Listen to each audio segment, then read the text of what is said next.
The sky was a swirling cauldron of black and gray, as if nature itself was furious. Rain fell in sheets, turning the forest floor into a treacherous swamp. And there, perched on a trembling branch, 50 feet above the ground, a pair of glowing eyes stared down, wide with terror. The crowd below whispered urgently, their flashlights cutting through the darkness. "It's just a kitten. Someone call animal control." But this was no ordinary rescue. This was the beginning of a battle against time, against the elements, and against a secret hidden in the treetops that would leave experts stunned. What started as a routine hike would turn into a 72-hour marathon of courage, desperation, and a discovery so shocking it made headlines across the country.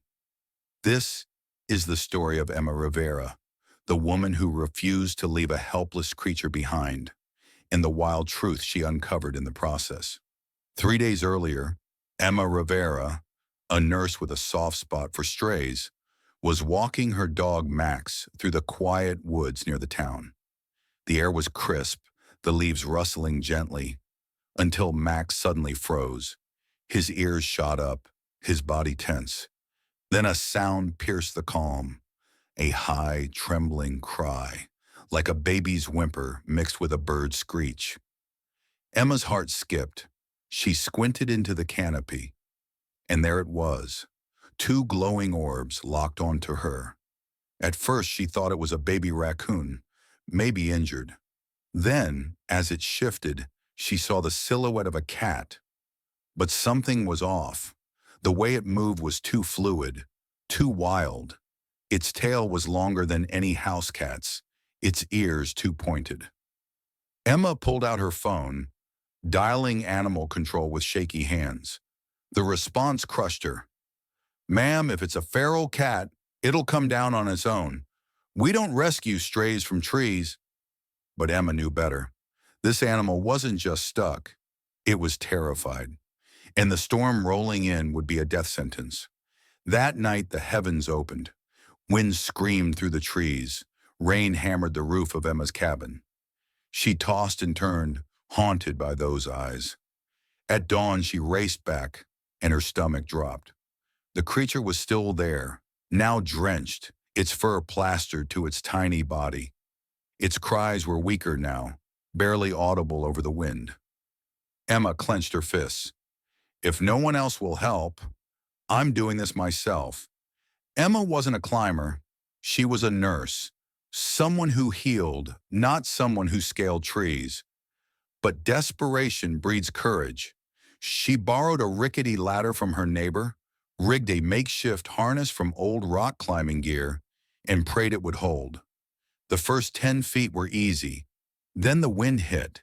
The ladder swayed violently. Her hands, slick with rain, slipped on the rungs. Halfway up, the creature finally reacted, not with gratitude, but with a guttural hiss that froze Emma's blood. This was no house cat.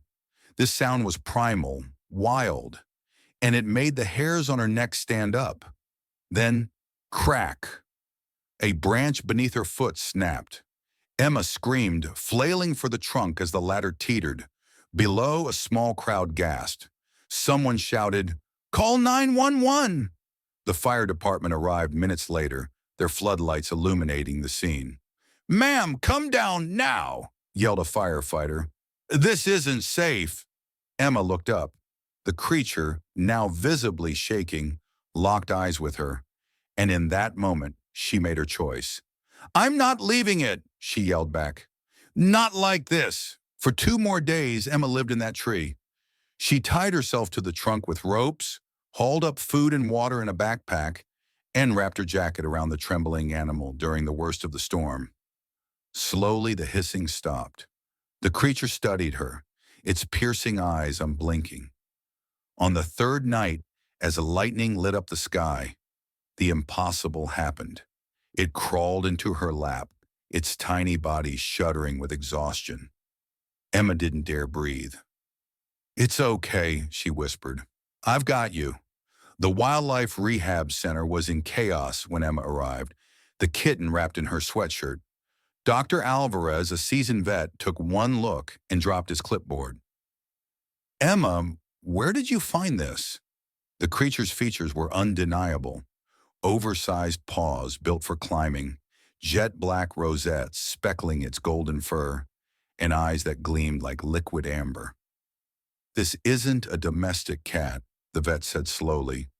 This is a margay, a rainforest wildcat native to Central and South America. They're not supposed to be here. Theories exploded. Had it escaped from a private collector? Was it a sign of climate change pushing animals north? DNA tests confirmed the unbelievable.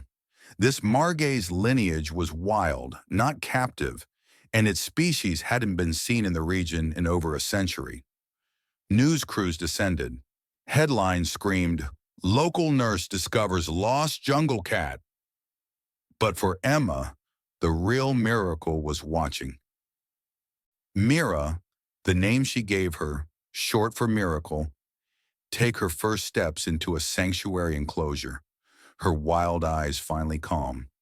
Today, Mira is thriving, her story igniting global conversations about wildlife trafficking and habitat loss. Emma visits her often, watching as the once terrified cub now leaps between branches with effortless grace. And every time their eyes meet, Emma remembers those 3 days in the storm, the choice to climb, the refusal to let go, and the wild, wonderful secret hidden in the treetops.